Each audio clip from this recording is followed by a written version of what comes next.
India has one of the world's youngest populations, with millennials, those born between 1981 and 1996, making up over 400 million of its people. Author Vivan Marwaha considers what India's youth want from their politicians. In April and May 2019, as I researched my book on the economic aspirations, social views, and political attitudes of Indian millennials, I camped out in small towns and cities across northern and southern India, talking to young Indians about the country's ongoing general elections. At every town square, I met young men and women, all seemingly unemployed and disengaged from economic activity. According to conventional wisdom, incumbent Prime Minister Narendra Modi was in trouble. The country was experiencing a 45-year high unemployment, disproportionately impacting India's youth, the world's single largest labor force. The economy had come to a crawl and a sense of malaise prevailed everywhere I went. Many of the millennials I was interviewing, including those in their 30s, were living at home with parents, reliant on their families for basic purchases. Most of these people had voted for Mr. Modi and his ruling Bharatiya Janata Party 5 years earlier, in 2014, buying their promises of wide-scale development and hundreds of millions of new jobs for India's booming population of young people. But conventional wisdom was turned on its head when the Prime Minister and the BJP were re-elected with an even bigger majority than the 2014 election, shattering decades-old political dynasties in their family fiefdoms. The writing was on the wall. Young Indians had firmly consolidated behind Mr. Modi. Post-poll data confirmed this, with nearly 40% of those aged 18 to 35 voting for the BJP. In many other countries, this may not make sense. Why would young voters, who hadn't advanced much, seen their trust broken, and had arguably been set back by years under this regime, return the incumbent to power? The answer to this question also defied conventional wisdom on Indian elections, given that India has a long record of voting out incumbent politicians. But with millennials leading the charge, Indian politics has gone through a fundamental reordering. Young voters want leaders who speak, pray, and look like them. For decades, India was governed by English-speaking, Western-educated technocrats who shared little in common with the country's largely agrarian and vernacular-speaking population. Although many members of parliament and state assemblies came from the grassroots, those who wielded cultural and political power in Delhi did not. Aspirational young Indians today are looking for role models who they believe will protect them, and they are attracted to politicians with whom they share stories and experiences.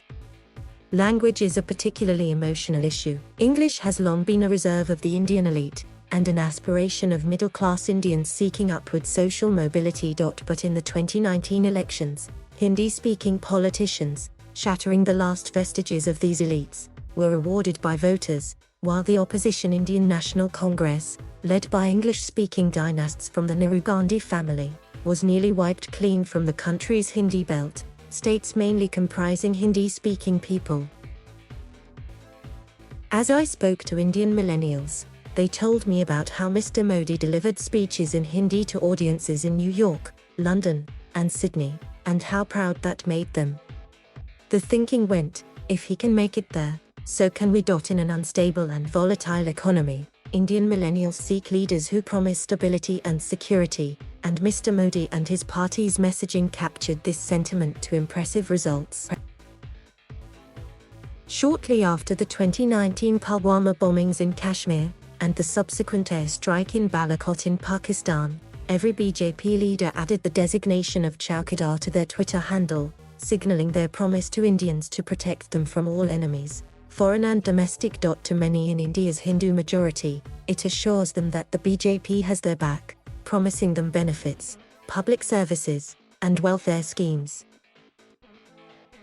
It is no surprise that shortly before election dates were announced, the party promised to reserve an additional 10% of seats in public universities and government jobs for economically backward sections of society belonging to general caste groups, taking total reservations in the country to 60%. The move was an appeasement tactic aimed at upper caste Hindus, but economically left behind voters.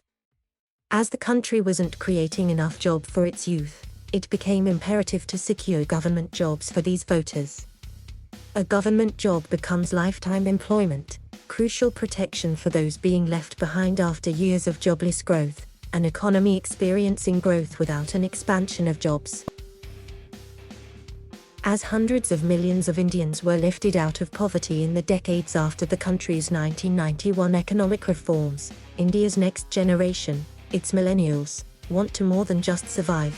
They want to thrive in a world where smartphones and the instant availability of information has made them aware of glittering cities beyond their stunted neighborhoods.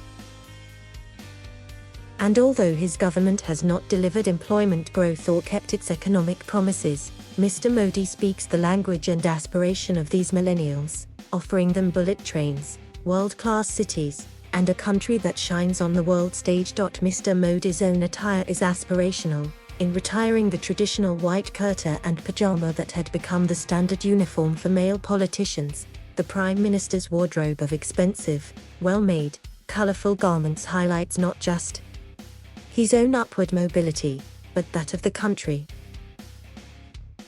Contrary to what conventional wisdom may lead many to believe, young Indians remain squarely behind Mr. Modi as he dominates the cultural and political narrative of the country. Any national-level politician hoping to counter his massive popularity will only emerge from the grassroots, once again speaking the language of the people against a government not delivering on its promise.